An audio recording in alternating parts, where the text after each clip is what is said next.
शायद खाकान अब्बासी साहब तशरीफ़ फरमा हैं, तो हम मेरे ख़्याल है अदम एतमाद के मौजू पर आते हैं।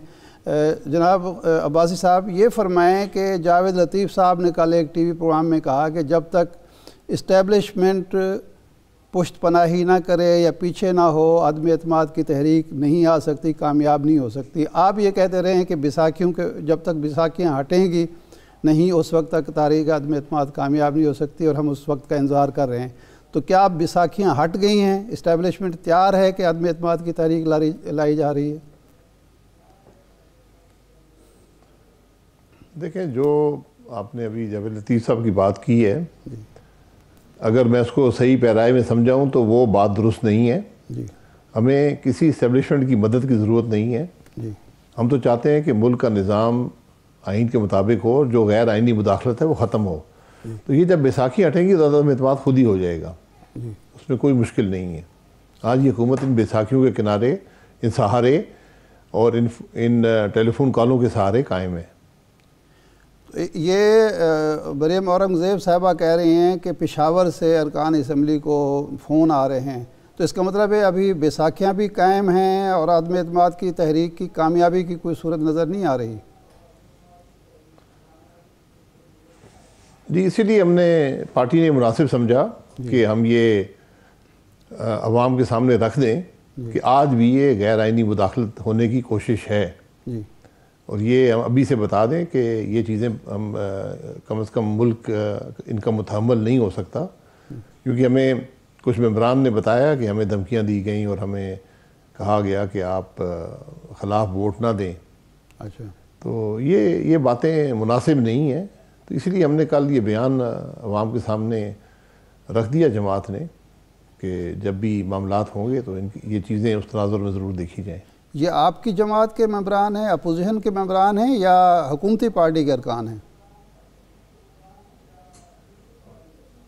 जी, जो लोग छोड़ के जाना चाहते हैं अच्छा पीटीआई को, ये अच्छा। ज़्यादातर उन लोगों ने शिकायत की है। अब साहब, मिसाक जमहूरियत में मियाँ नवाज शरीफ साहब ने, मोहतरमा बेनज़ीर भुट्टो ने यह तय किया था कि अब हम लोटों को कबूल नहीं करेंगे, वफ़ादारियाँ नहीं बदली जाएंगी, लेकिन अब जो हमें इतलात मिल रही हैं, सारा ज़ोर जो लग रहा है वो तहरीक इंसाफ के मेंबरान पर लग रहा है कि उन्हें मुनहरिफ करके या बागी बनाकर तहरीक अदम एतमाद कामयाब कराई जाए। तो क्या ये मुनासिब होगा? ये इन्हिराफ नहीं है उस मिसाक जमहूरियत से और जमहूरी कदरों से? ये आप इसको बिल्कुल इसको डिबेट किया जा सकता है, लेकिन मैं सिर्फ गुजारिश ये करूँगा कि बहुत से ऐसे लोग हैं जो किसी मुफाद के लिए जमातें उन्होंने नहीं बदली, उन पर दबाव था, गैर आइनी दबाव था। तो हर शख्स के अपने मामलात होते हैं, हर शख्स ये दबाव कबूल नहीं कर सकता, तो इसलिए वो अपनी जमातों को छोड़कर पीटीआई के अंदर शामिल हुए। तो आज वो लोग वहाँ पर वो समझते हैं कि हमारी सियासत यहाँ पर नहीं है, तो अगर कोई भूला हुआ घर आना चाहे तो मेरा ख्याल है कोई मुज़ायका नहीं है। लेकिन जो प्रोफेशनल किस्म के लोग होते हैं, जो इनकी ज़िंदगी ही वफादारियाँ तब्दील करने में लगी है और जहाँ मुफाद मिला, उनको वापस लेना मुनासिब नहीं होगा। जी अब्बासी साहब, नहीं, आप इस बात से मुत्तफ़िक हैं कि जो लोग ज़मीर की आवाज़ के नाम पर या कौमी वफाद के नाम पर वफादारियाँ बदलते हैं, उन्हें अदम एतमाद की तहरीक में शरीक ना किया जाए, हुकूमत के ख़िलाफ़ खड़ा ना किया जाए, और आपकी पार्टी उनको कबूल भी नहीं करेगी? जी बिल्कुल, जो ऐसे लोग हैं जो मुतवातर पार्टियां बदलते हैं मुफाद के लिए, किसी और वजह से नहीं, तो उनको कबूल करना मुनासिब नहीं होगा। हालांकि वक्त की ज़रूरत होती है कि आप कबूल कर लें, लेकिन मेरा नहीं ख्याल कि इन लोगों को कबूल करना चाहिए। लेकिन अब्बास साहब, फिर तो तहरीक इंसाफ में सिर्फ इमरान खान और असद उमर रह जाएंगे, आपकी पार्टी में भी आप रह जाएंगे या 2-4 और लोग रह जाएंगे, बाकी तो सारे माशाल्लाह काफ लीग में और पीपल्स पार्टी में और तहरीक इंसाफ में हर पार्टी की सैर कर चुके हैं। नहीं, वो ऐसे बहुत से लोग हैं, लेकिन ऐसे उससे भी ज़्यादा लोग वो हैं जो किसी दबाव के तहत पिछली दफ़ा अपनी जमातें छोड़ कर गए थे, और वो उन्होंने बारहा में बताया है कि किस किस्म का दबाव था। पिछला इलेक्शन जो है वो तो एक मिसाली इलेक्शन था, मेरा ख्याल है इस मुल्क में एक इबरत हासिल करने वाला इलेक्शन था। तो उसमें अगर कोई लोग दबाव बर्दाश्त नहीं कर सके तो हमें मेरा ख्याल है कि उनको लेना मुनासिब होगा, लेकिन जो लोग प्रोफेशनल हैं इस काम में उनसे ज़रा बचना चाहिए। जी अच्छा अब्बासी साहब, अब इससे पहले नून लीग कहती रही जी लोग आपसे राब्ते में हैं, फिर जब ये तरीके अदम एतमाद की मूव थोड़ी एक्सेलरेट होती है तो हम देखते हैं कि ये भी आता है कि कुछ लोगों के साथ मामलात भी तय हो गए हैं। कितने लोग हैं हुक्मरान बेंच में आपके साथ जिनके मामलात तय होने के करीब हैं या तय हो चुके हैं, और वो इस बेस पे आपको तरीके अदम एतमाद में सपोर्ट करेंगे कि कमिंग इलेक्शन में आप उनके साथ कोई कमिटमेंट देंगे उनको? देखिए, ये जिन लोगों की तादाद है जो चाहिए, 162 163 लोग तो अपोजिशन के साथ हैं, तो 8-9 की बात है। तो इससे बहुत ज़्यादा लोग छोड़कर पीटीआई को आना चाहते हैं, और यकीनन उनकी एक ज़रूरत होगी कि उनकी सियासत का तसलसल बरकरार रहे, वरना हर शख्स अपनी सियासत को तो इकट्ठा को तो आगे बढ़ाना चाहता है ना। तो हम भी देख लेंगे जहाँ पर हम किसी से टिकट का वादा कर सकते हैं और वो ऐसा शख्स है जिसको पार्टी कबूल करती है, और वहाँ पर हमारे पास गुंजाइश मौजूद है। कुछ हल्के ऐसे होते हैं जहाँ पर आप लोगों को मुख्तलिफ तरीके से अकोमोडेट कर सकते हैं, तो वहाँ पर अभी तक किसी से वादा नहीं किया बासी साहब? जहाँ पर हम नहीं अकोमोडेट कर सकते तो हम बता देंगे। अब अभी तक किसी से वादा नहीं किया, किसी को कमिटमेंट नहीं दी गई आपकी जमात की जानिब से टिकट की?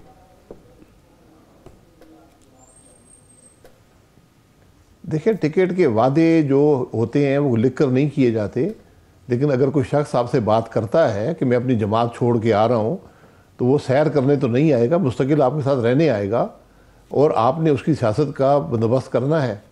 तो यकीनन टिकट का बात वो ना भी करें तो ये मंसूब किया जाता है कि टिकट उनको मिलेगा और वो इस जमात से इलेक्शन लड़ेंगे।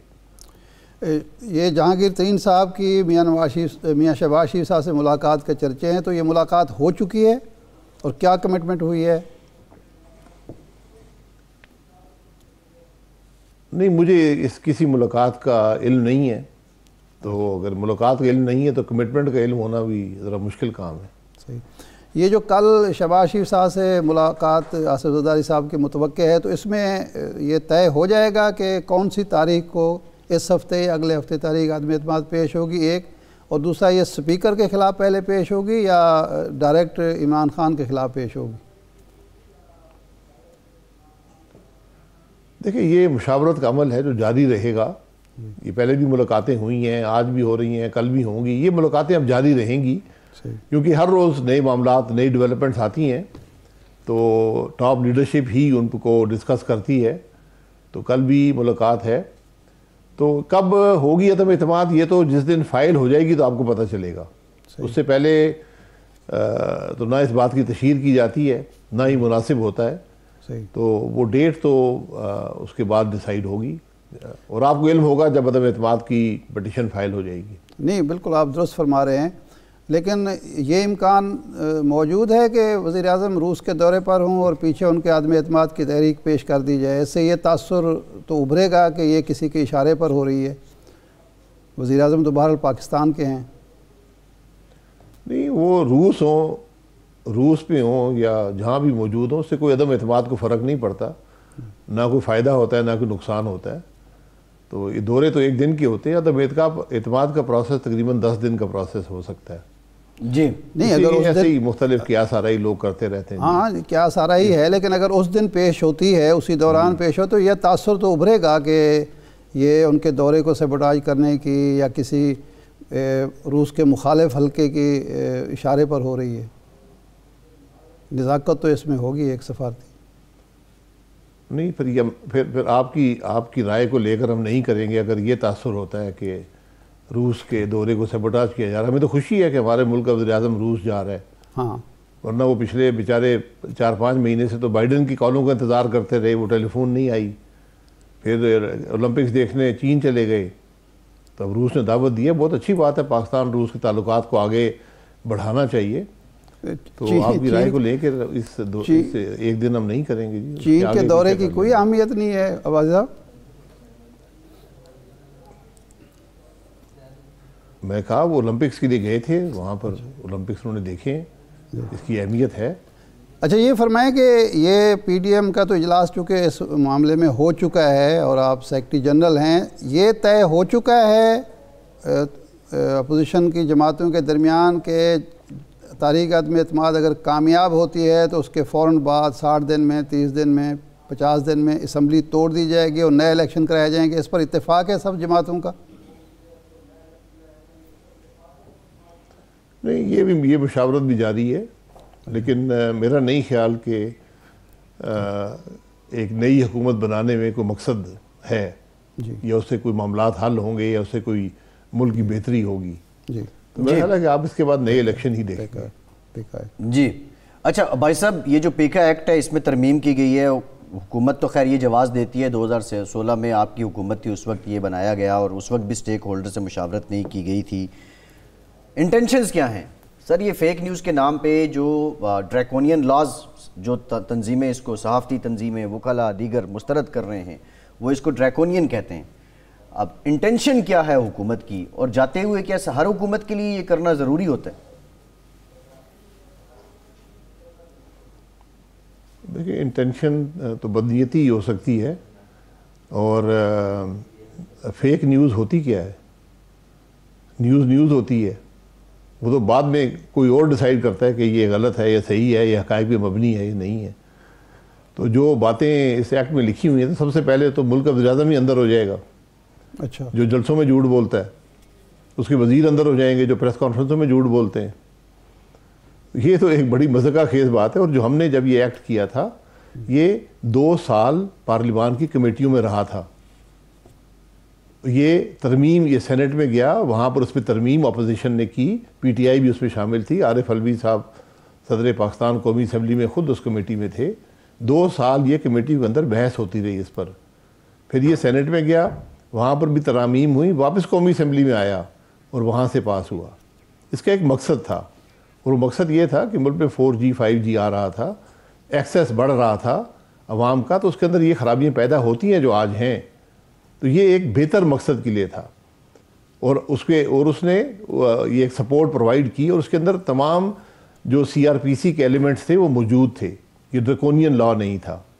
अब इसको कन्वर्ट करके वक्ती किसी को अंदर करने के लिए, किसी को बाहर करने के लिए ये कोशिश की जा रही है कि हम जिस पे इल्ज़ाम लगाएं। ये शौक़ होता है हर फैशिस्ट हुकूमत का कि उसके पास इस किस्म के कानून हो जो वो इस्तेमाल करके मीडिया को दबा सके और अवाम की आवाज़ को दबा सके। आपके सामने मोहसिन बेग साहब का केस है कि उनके साथ क्या हुआ। तो इस किस्म की चीज़ें आप और भी देखेंगे, लेकिन ये कानून कभी मुस्तकिल नहीं होते। और आप चैलेंज करेंगे अब्बासी साहब इसको चैलेंज करेंगे? जो भी